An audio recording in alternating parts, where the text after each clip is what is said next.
Good evening, everyone. Thank you for coming to the 7th edition of the Romanian Film Festival in Seattle. I am Otto The Barbarian. I'm the Executive Director of ARCS, American Romanian Cultural Society, that curates the Romanian Film Festival since 2014. I'm very happy that this year we were able to go virtual, but also national. So we have viewers from all over the US, not only Seattle. And I'm also very happy that we have a partnership with Northwest Film Forum that hosts our films. Thank you on Eventive. I just heard an echo. Is that everything is okay? Okay. Yeah. Okay. Yeah, okay. So I'd like to, before we start the discussion with Ruxandra Ghițescu tonight, I would like to thank our co-organizers and also the UiPath Foundation, that is our main partner for this edition of the festival, and also the Romanian Cultural Institute in New York and For Culture from Seattle, as well as the many private donors who made this event possible year after year. Thank you for your support and thank you for watching our films. Ilana here is the co-founder with the festival. So Ilana, would you like to say a few words? Sure. Thank you all for joining our event online. We are aware that it's kind of awkward, but that's the best we can do. And the plus is the fact that we reach out to more people throughout the United States. I have to admit that this is a very unusual festival, but also extremely rewarding for our team, as well as hopefully for you, the viewers, and everybody who is having access to these wonderful films. And I am very happy to be able to see Ruxandra Ghițescu tonight, whose film I loved, I appreciated very much, and together with the ARCS team, we came up with a wonderful selection this year. Ruxandra, thank you. All right, so I would say a few words about, thank you, Ruxandra, for making the time, and I know it's 7 a.m. in the morning in Romania, so thank you for the effort. I would say a few words about Ruxandra, and she'll tell us more from our questions. So Ruxandra was born in Constanța in Romania by the Black Sea. She is a writer and director, but she went to school, to media art school in Germany, but she also studied economy. So she's an economist. She has a degree in economy, I think, from Bucharest. So I would, of course, my first question will be to ask you about this journey from, to film school. Over the past years, her short films have been selected in many international film festivals, like in Sofia, Helsinki, in Transylvania Film Festival. She was selected as participant for Transylvania Talents, Sarajevo Talents, and Berlinale Talents. She co-wrote 2 feature films, Hawaii and Clara, and Otto The Barbarian received the Media Development Grant in 2016 at Berlinale, and premiered at Sarajevo Film Festival this summer, right? And I will ask, I'd like to ask you, Ruxandra, so tell us a bit about this journey from being an economist to being a filmmaker, a director, and a scriptwriter. It is an overreach to say that I am an economist. I finished I finished the marketing department in an economic school. When I grew up, arts and especially cinema was not a real option for people studying in, I don't know how to call it in English, but these profiles in high schools with mathematics and informatics and physics. So this perspective only came to me when I came to Bucharest, and I was attracted to a more artistic side of the existence, and also from my existence.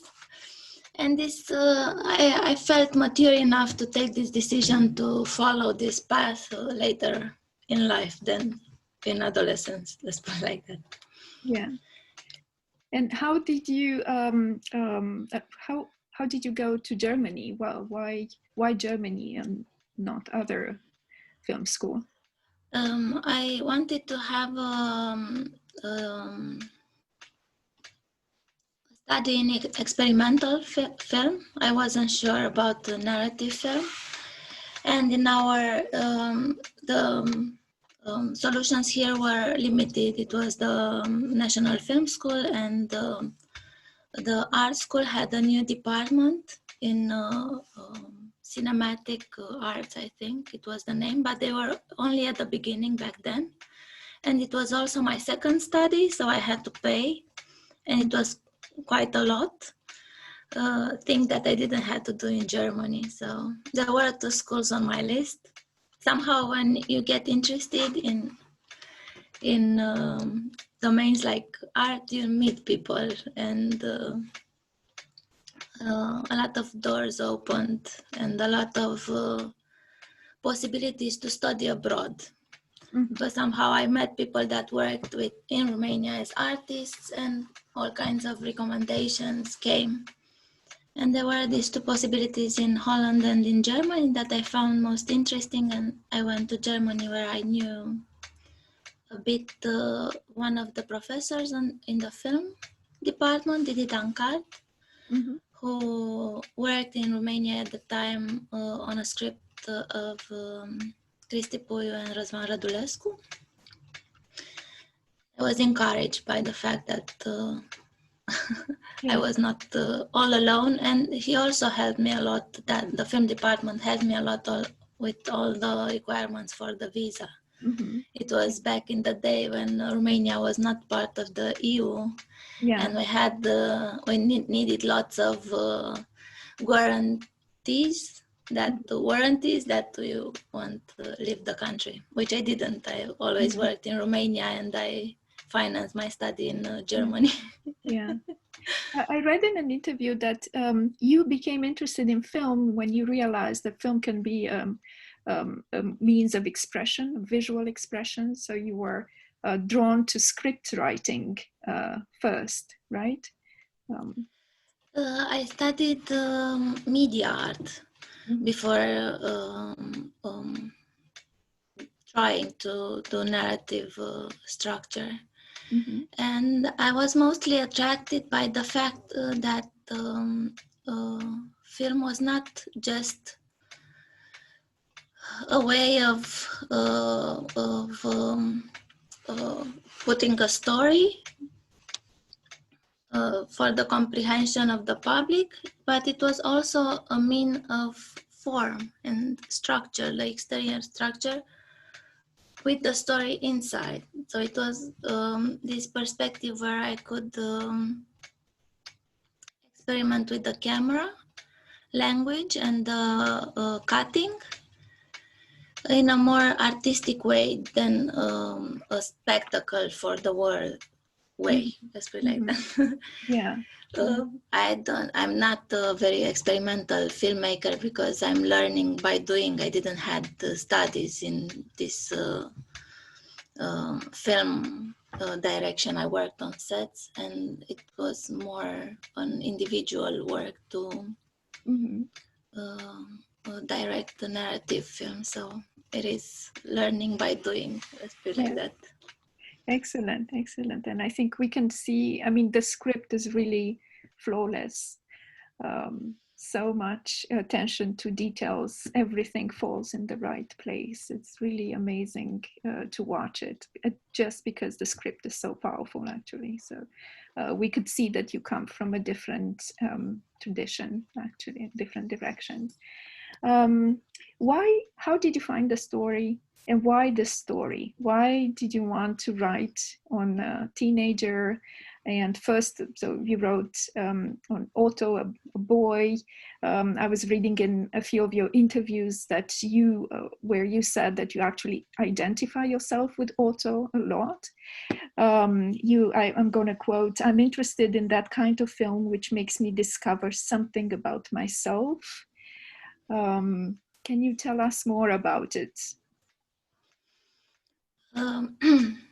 Maybe it's the early hour. I'll be more melodramatic about it. Yeah. What did you find about yourself writing about Otto? It is a long journey to do a film. It is, for me, it was years of my life, but also for all the people involved. And I think it is also it depends a lot on the how involved people get and how personal things are. And this is why I also think Otto is a very round film, because all the departments, all the people involved were drawn to the story from personal point of views. And a lot of personal stories were told in the way that the set was designed, in the way that the light came, and the play of the actors. Everybody put personal input, emotional input. For me, it's also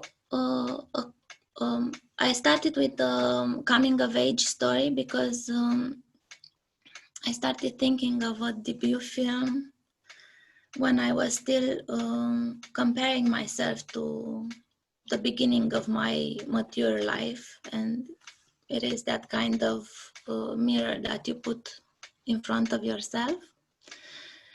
To be honest about the male character, it was easier for me to follow the male character in the absence of the female character, because the female character I had to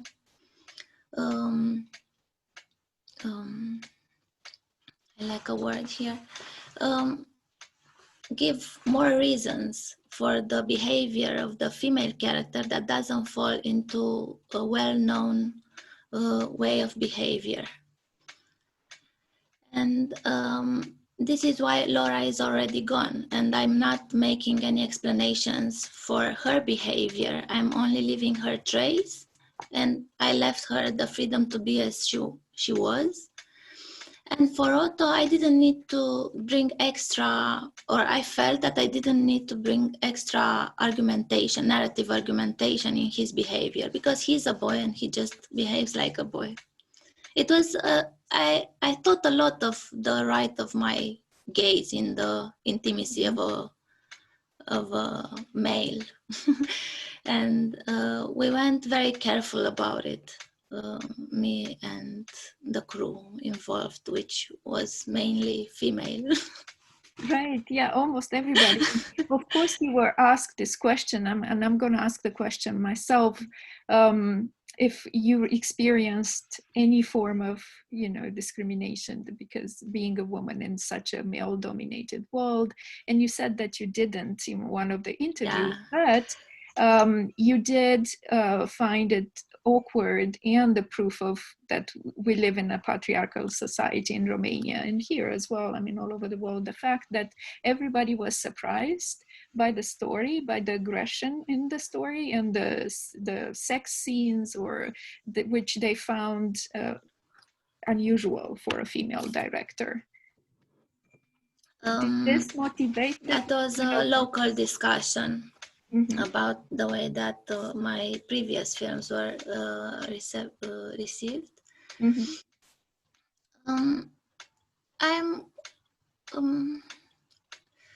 I always say that I didn't feel discriminated as a director, also because I never put myself in a female role, let's put it like that. I don't feel female or male when working.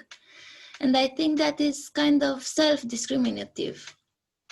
Just because I cannot afford to be a woman on set. And most of the heads of department don't afford themselves to be women with all our selves. We are just this. The DOP of the film, Anna Dragic, said that we are a generation of sacrifice. We are doing the work, and maybe the ones that will come after us will experience a more clean way of working. I don't know how to be this is because I'm not on set.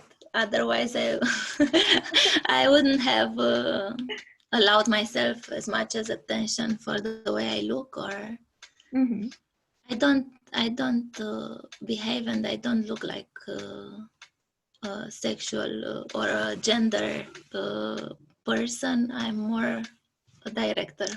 Yeah. Which is the case, I believe, also for male directors. I don't have enough experience to say that I know. I think it is a very difficult job to do, because it is a position of power. In the same time, it's a very vulnerable place to be, and it is a very vulnerable time in one's existence to be a director on set. In terms of being the director of the film for the development, I think I was lucky enough to ride this wave of changing the attention to female filmmakers. And I appreciate it deeply, and I know that a lot of other girls from a lot of different environments were in the same context as I am, and it is very important to change this narrative worldwide, to change a bit the perspective and show also this marginal view upon life, which is slowly but surely constructing itself, and it changes the way we see films, and we receive films, and we see patterns and characters, and maybe next time I'll have a female main character. Thank you. It is quite widely known and noticed by film critics that the first decade of the new Romanian cinema was intriguingly, deprived of female directors, and now they're coming, they're more raising, into the upfront, like yourself and Mona Nicoares. We showed a few films, Julia Rugina, I'm glad that we talk about it, because every time we try to ask the question, and of course it's a question that is asked at the Romanian Film Festival in Seattle, because these are issues that preoccupy the American audience. And sometimes we are surprised to hear that female directors in Romania, they just don't think in this terms of gender, because they, as like you said, they cannot afford it, so so it is a question of the future generations. And also I wanted to ask you, it seems that the film is also commentary on parenthood. You yourself, you were pregnant, and you seemed to say that was important when you found the character that inspired the story, Octavian Albu, I think, and that you felt that a sense of anxiety towards the responsibility of becoming a parent. And there is a lot of commentary in the film about the clash between generations, father and son. There is an emblematic figure, Laura's mother, so it would be interesting to tell us more about that relationship between her and Otto, So why did you feel that you had to write about this clash between generations and parents and sons who cannot find common ground? And it's not only in your films, it's also, I felt it this year, at least in Collective, the scenes, the film starts with the rock concert where the tragedy happened, and also in typographic majuscule uppercase print is the same conflict between the youth, so praised by Ceausescu, and the parents who didn't do much about communism. So Um, I wanted to show the loneliness at that age, and there's a lack of communication that somehow is emblematic for all generations, I believe. I don't know so much about contemporary generation because we are at this new age of parents. I hope that with my daughter won't be the same lack of communication and understanding. This is why, because I couldn't afford myself to talk of a generation that I didn't live through myself, I put Otto in a bit out of time context. It has a lot of my early 2000 atmosphere, let's put it like that. And a lot of the inner conflicts, because I had such a cryptic main character, I had to externalize a lot of the main conflicts, interior conflicts, and this is how I constructed his the world of the grown-ups.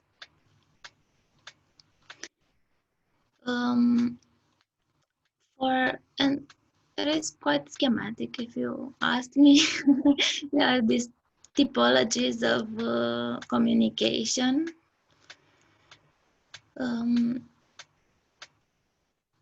About Laura's mother, I'm not sure I understand the question. She seems to represent an alternative type of parenthood, of right? Parent. Where Yeah. she's the friend.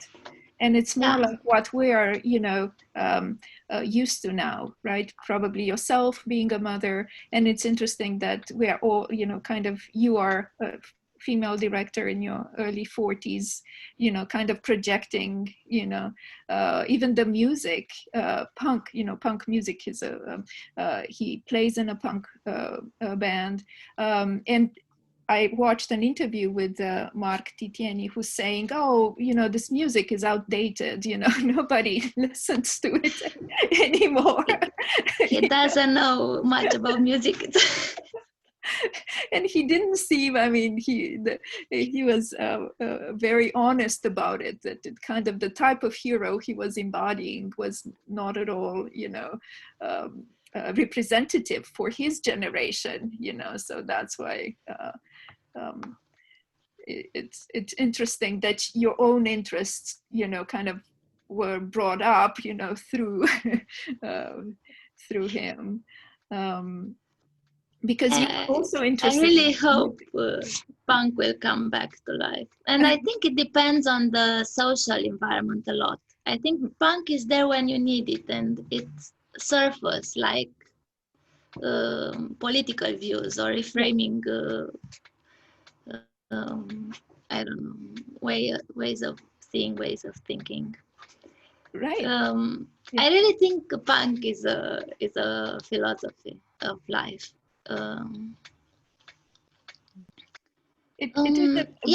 With Laura's mother, it was that character that kind of a mom who doesn't who gives liberty and doesn't really restrain or the possibilities, but also doesn't take responsibility.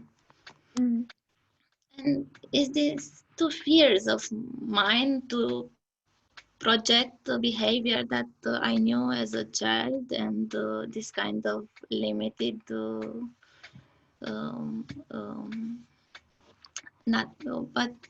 ruled kind of life, or the freedom that really leaves the freedom to somebody else to take decisions, and how you deal with that kind of a behavior.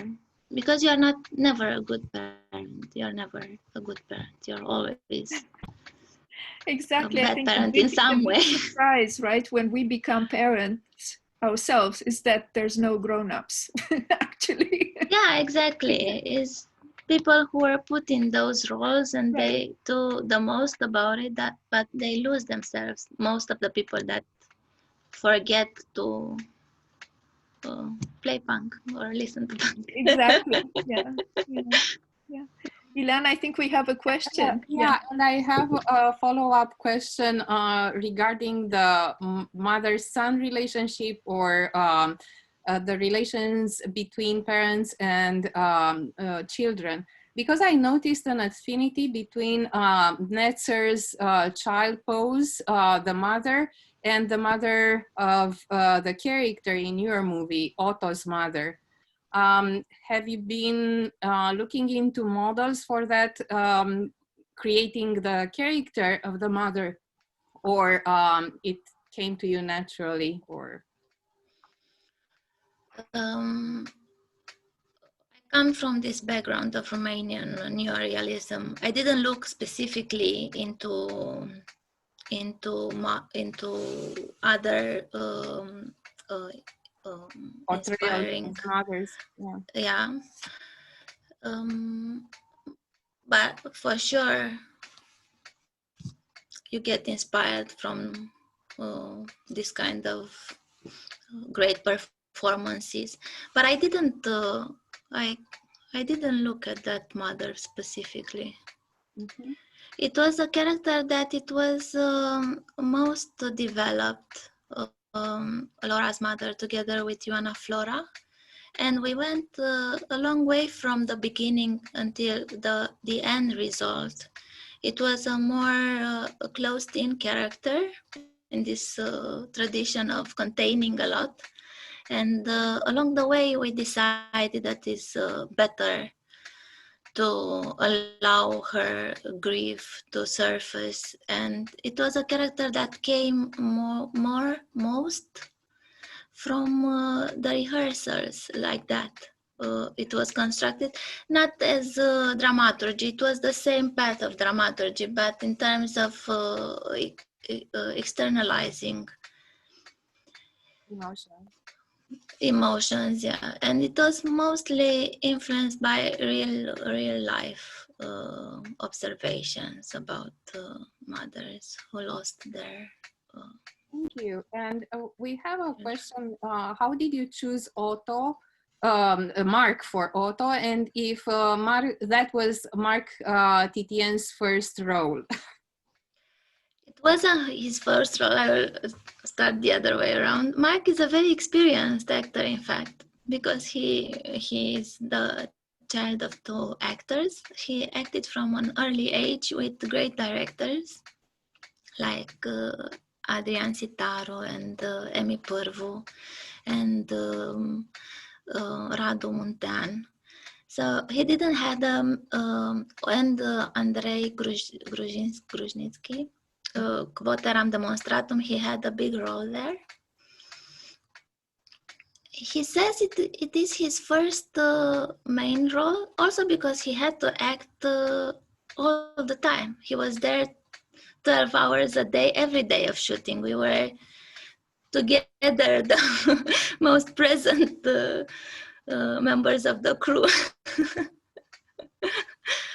It was really, really hard for him as an experience, and we were really lucky to have him for the whole run. I was watching an interview with one of the teenage actors, Ana Radu, who was saying that you have a reputation. I'm not sure what she was saying, so that she was afraid. I mean, she was joking, of course, that you had a different style of directing. And she was anxious to work with you, and that she really loved your approach that was so different than any.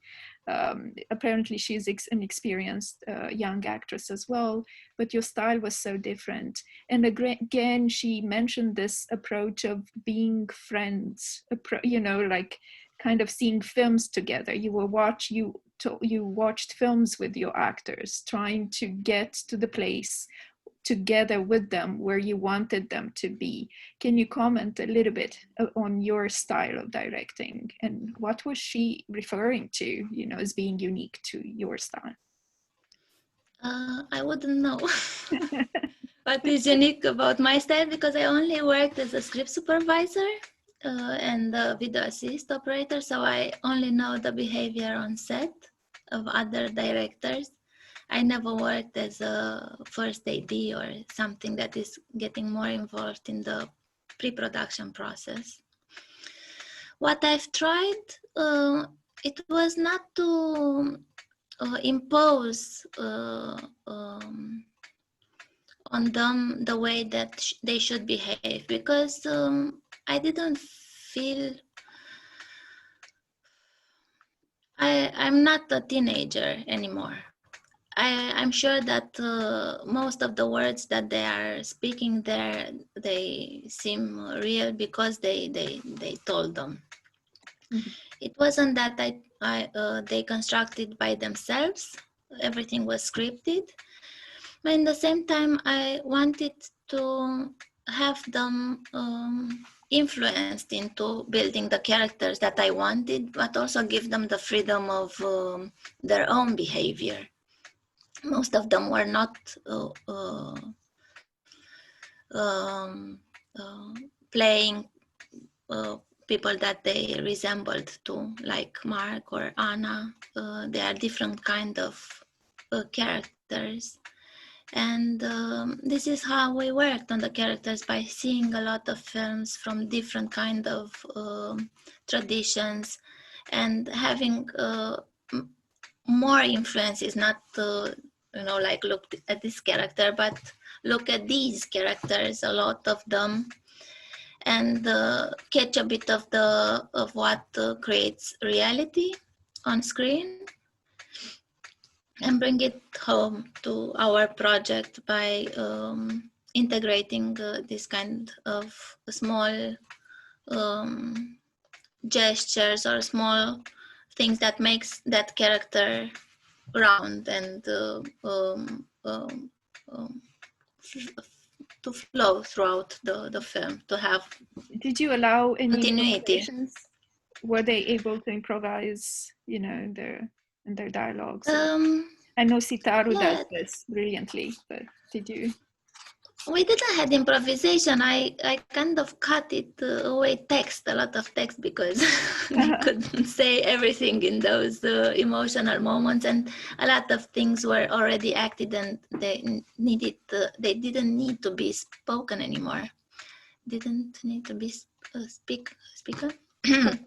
Mm-hmm. Yeah. Okay. So a lot of text disappeared on set. In comparison to rehearsals, where the behavior was more laid back. Mm-hmm. But they didn't improvise a lot. A lot was improvised with the band, with the Cardinals and Otto in that scene. That was a lot of improvisation, because they are not professional actors, and they knew what was the idea and what was everybody supposed to say, but it was never the same. So I just let them.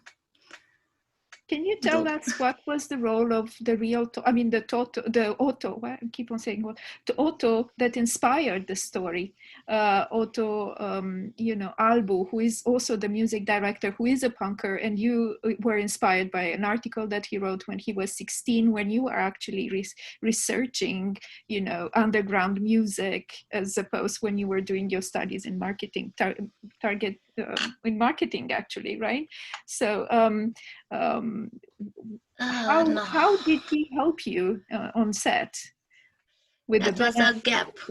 Yeah. Between the research in marketing and starting to think of Otto, that were like, there's a big gap. A few 10 years.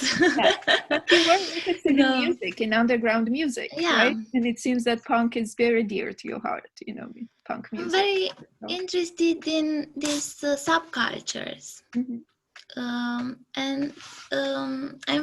I was really interested in Bucharest as this metropole where a lot of underground activity is very close to the open eye, and people from the Câtore Vista door, they're great in bringing this kind of marginalities back to surface and bringing stories of real life in Bucharest, because you don't see real life in Bucharest when you walk on the street. You need to search for it.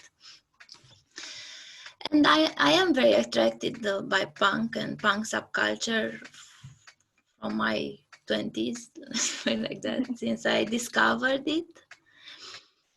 And Otto came along years after I read the article. I thought, okay, if I want to do anything about punk subculture, I should talk to people involved in this. And he was already studying in England, but he talked to me as often as I wrote. he was a partner in somehow conferring this trust that I'm not really away from reality along the way. He was also in his 20s or early 20s when I started, and we were in contact over Facebook. And he went through a lot. He's a great performer. He's a great singer and performer.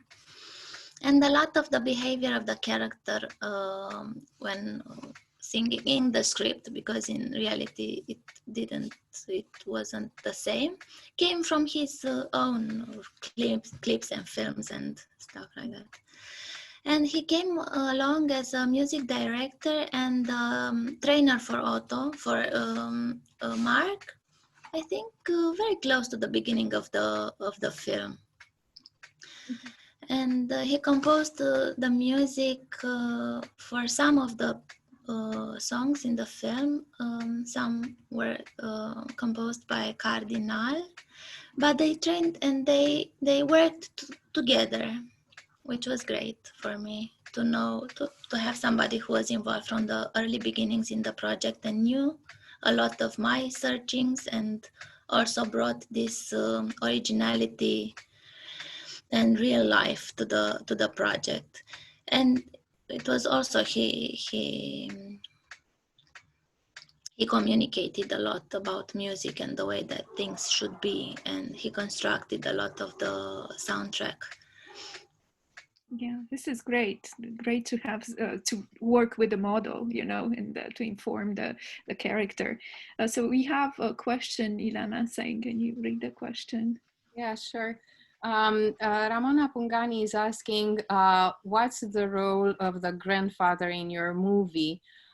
Is he supposed to show the relationship of Otto with their family, even if he is an episodic character, or to emphasize the relationship with the grandfather more than with his own parents?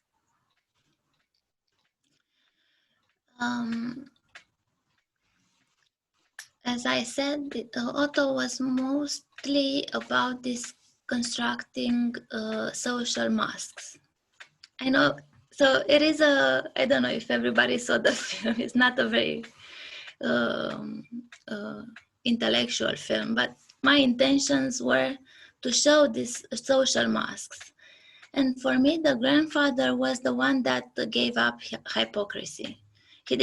He's not speaking, he's just being there. A person occupying volume, like his own space in a reality, but he exists as a human only in interaction with Otto. Because otherwise he's just some object moving from one place in another. And it was also when it was also speaking about that time when, as I was saying, a bit out of time, out of the present, when people will come and inhabit the houses of their parents. It was he came along with the house, let's put it like that, the family house. it was for me, I had this male characters defining different ages and different degrees of alienation, let's put it like that. Yeah, when I don't know if I answered the question. When I saw the film the first time, I have to admit I saw it twice. I thought that the grandfather is somehow senile, and Otto connects with him because he's needed. The grandfather needs his help, and he helps him with all his heart. He is very tender to his grandfather. He does lots of things that if you watch only a clip of the film, when Otto is furious, when he smashes things, when he answers back to his parents, you would not believe that he's capable of such a great tenderness towards his grandfather. And I thought maybe it's like jumping over a generation and reconnecting with an older generation, because he blames his parents for something. I would not be able to say what he's blaming them for, but probably, as you said, rebelling against their rules. But have you thought of reconnecting with the older generation and being completely disconnected with the immediate one? It is something that is happening most commonly now, to connect with some with grandparents in the way that they are unburdened by this responsibility of making rules. They are those kind of relatives or parents, because who have the perspective that somehow things fall into their places without us pushing it. For me, it was mostly about the communication with the grandfather. It was also that it was coming from a place of need and a place of disappearance. But also because it was a sincere relationship. It was one where words didn't come between.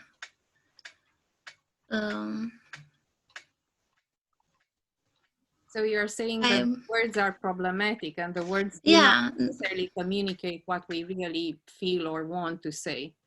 Yeah, the communication barrier was mostly about words and about how we construct our discourses, and we stay behind discourses that don't represent us just because. It was really funny with, for example, with Otto, with the real Otto, when he read that scene with the father and the fact that he's referring at the father as Tovarășenicu. Mm-hmm. He remembered that when he was a teenager, he he blamed his father for being a communist until he blamed his father for being a Nazi. Like later on, he changed this. It's very interesting how they connect because of the silence, because they don't need words, and also Otto wants to connect beyond language when he screams. There's two powerful scenes in the film where he just wants to scream his heart out, and there's echo comes back to him as just, can't we just be ourselves? Can we give up on propaganda? It feels like at the level of our families and politics and everything. So I don't know, but for me, I saw a lot of, all the legacy of the communist, era, kind of the fact that the buildings, when he wanted to get out of the apartment, he was still surrounded by those apartments that we can never efface. I mean, this is our legacy, our past. And the young generations, they carry it with them, and they probably don't understand it because they did not live through it. but they are carrying it, and of course they will blame their parents for it. Yeah, that's why Tovarășe Nicu, it's like, and Nicu, you know, among other any names, it had to be the name of the father of the nation, of Ceausescu, right? And the communication part also has to do with punk, yeah? The fact that in punk we don't really have the narrative of the of the lyrics or something. It's just this kind of behavior that becomes. Yeah. Any articulated language is a power, exactly. right? And an abuse of power. Yeah, not to structure a discourse somehow that overpowers you yourself. Yeah. Also about the play of Laura's mother was the same thing of yelling and just not structuring, not being not following up on the actions. She's erratic. She changes. She's always in a crisis. Can you say she that we become construct? Right? Sorry. That we grow up when we're forced into articulating many dimensions of our identity, and kind of once you articulate them, and in punk there's this flexibility of not articulating it, and the liberty, freedom actually not to articulate and to adhere to any type of discourse actually. And this is very hard to understand for somebody who does not, outside the phenomenon of underground music, and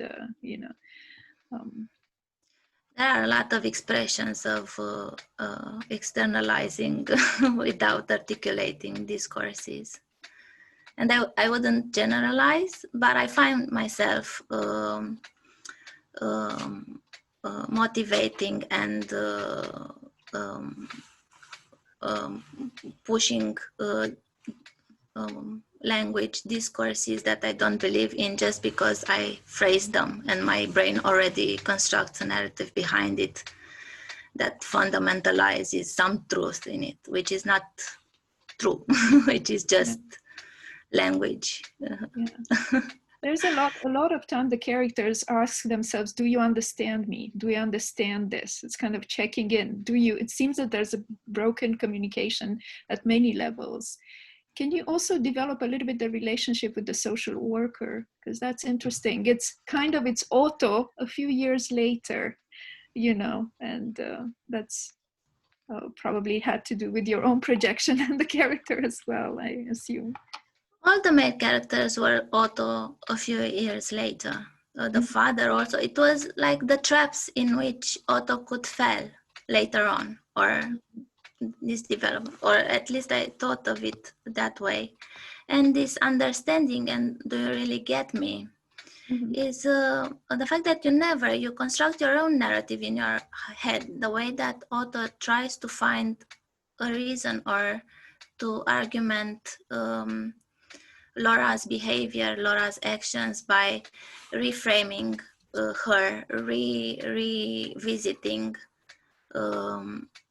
moments of the clips that he shot, is this incapability of really understanding another. And with the social worker, I wanted this Mephistophelic somehow character that dives into the intimacy of other people with this opinion of knowledge, and also with the purity of good intentions, let's put it like that. But there is no purity of good intentions. Of course, there is always a more egoistic search of doing good, let's put it like that. But it started from this kind of social worker that finds only desperate cases and sees in Otto maybe a chance to change something, to have an result, a good influence on somebody, because he seems not to be totally lost, as most of the social cases turn out to be too late to to do something. But in the end, he's projecting on himself what happened to Otto. He's seeing through his experience, which turns the communication off, of course, because he's not really understanding the fear of losing somebody in front of your eyes. Was the Laura suicide part of the script from the beginning, from the story, from what you imagined in the story? Did you want to look into teen suicides, which is a big topic? Yeah, it was from the beginning. That was the point of departure for the story. Also because, as I said, it was mostly about this animus anima story. It is more of a metaphor of the surviving adolescence or losing yourself in adolescence. This is also why I never showed Laura alive. She as well can be a memory. Is not a real person, but she's inhabiting still her own space there in her room. Even though teen suicide, it's a real issue. It is a real theme, and I don't think it's good for me to intellectualize the discourse, because the lack of communication and the loneliness in that age is a real thing. And I really think a lot more can be done from the perspective of social services and state politics about approaching this problem. It's a very delicate age. What was the role of the camera? The fact that the teens were filming themselves, trying, kind of, it feels like it's a commentary of, we are the simulacrum of who we are, actually. We're never, because of the role of social media in our lives, we're never ourselves anymore. We're just a projection on the internet and interface. So is that what a commentary also on the role of social media and the fact that we need to film ourselves in order to exist for ourselves, to feel alive, to feel that we matter? I don't know if it was a commentary on social media. It was a commentary on existing as an image. So you exist as long as you are witnessed as existence, and you exist only in the way that you reflect in the others. And about this kind of finding yourself in teenage years, where you exist in the way that all the others evaluate you. This is also the problem of Otto, the fact that they are pushing him into forms and norms and tavi, and they don't really look at him.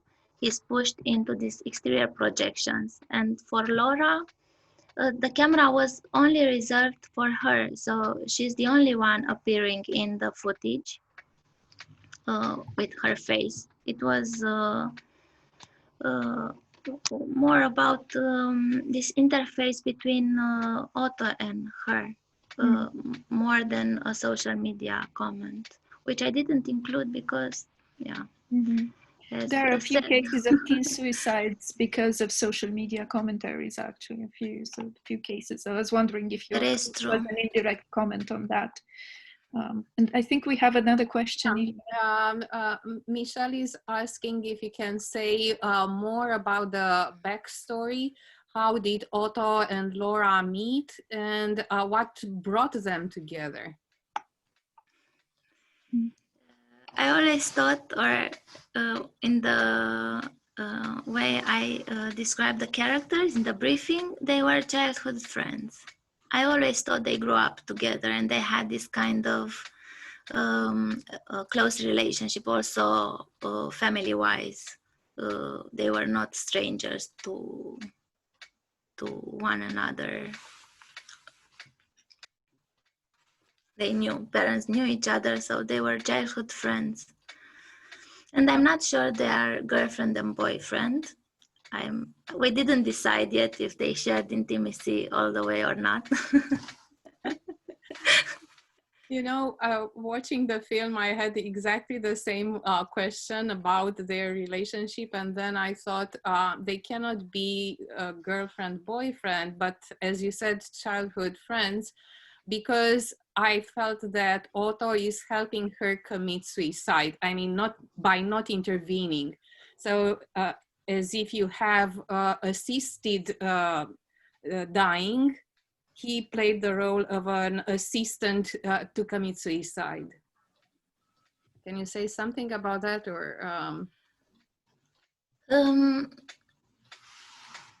The intention was by constructing all these games that she plays along the way, not to throw that much responsibility onto him. But I also didn't, so he didn't intervene, but also because he hoped that she will take a decision not to kill herself and not impose that decision onto her. This is my explanation. Is not the one that is given in the film. I don't give any explanations in the film, or we tried, at least all of us working on the film, not to impose an exterior thought. I think this is something that, because everybody is responsible in this kind of events. Everybody is responsible in a way or another, and everybody throws blame onto themselves. And this is something I'm not able to comment upon or give higher thoughts or higher explanation to this. I don't know why this happens. I don't know if it's good or bad. I think this is just something that is happening, and being exposed to this makes us accept the feelings and the emotions and behave accordingly, but as we, each individual, feel, not imposed by a narrative that I constructed as a director. I don't know if it's clear or not. Yeah, thank you. Yeah. Do we have any other questions? We had great comments. Constantin Pârvulescu is saying it's a relationship like Orpheus and Virgil. And I fully agree with him. And he also commented on how powerful you created Otto, and the fact that the character affected all of us tremendously. And another comment from Michel Aoki: perhaps if they had been lovers, he would not have allowed her to die. So that kind of respect that you're talking about could transform in something else probably. And of course, lots of thank you for answering our questions.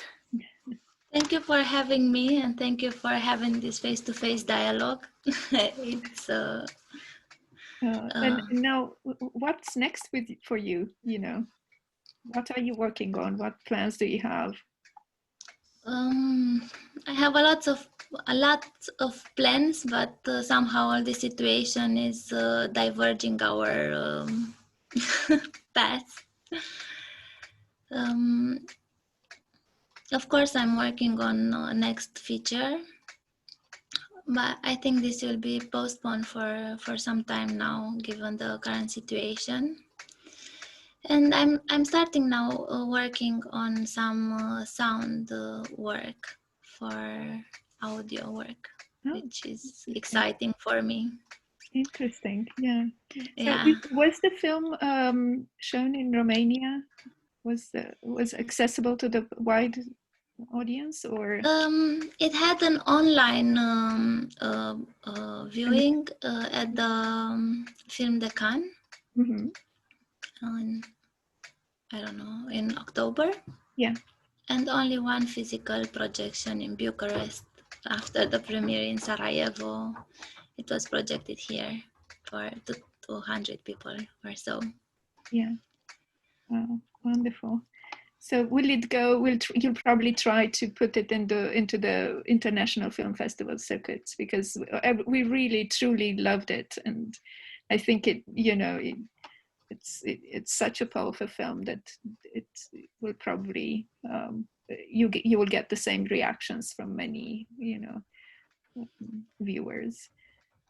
Yeah, it has his own life now. He grew up and he's traveling by on its own now without my assistance. Yeah. Also, given the fact that we are not able to travel with the film anymore, it is mostly like this, that the film is viewed without our presence there. And it's also very interesting to have this rupture between creator and offspring. Interesting. So thank you so much, Ruxandra. Thank you for taking the time. Thank you, our viewers, for participating in the Q&A. This recording will be posted on Eventive, so you'll be able to access it with the film and also on our social media. So we wish Ruxandra good luck. We will follow her. We're looking forward for her next movie and projects, and maybe we'll bring her with the next project to Seattle. Oh yes, we miss interacting with our guests. This is strange for everybody, but necessary, right? It's better to have this than not to have the film edition, or not to stop working and hoping. So yeah, okay. Thank you, everyone. Have a good night, and we'll see you tomorrow at the Q&A with Alina Sherban, and we'll talk about Gypsy Queen and Letter Forgiveness, and also the last Q&A will be at 7:30 tomorrow, Seattle time, on So What's Freedom with Andrei Zinka. And thank you for having me. Thank you so much, Ruxandra. We'll be in touch, and we're waiting for you in Seattle when all this madness is over. Thank you. Bye. Bye. Bye. Bye.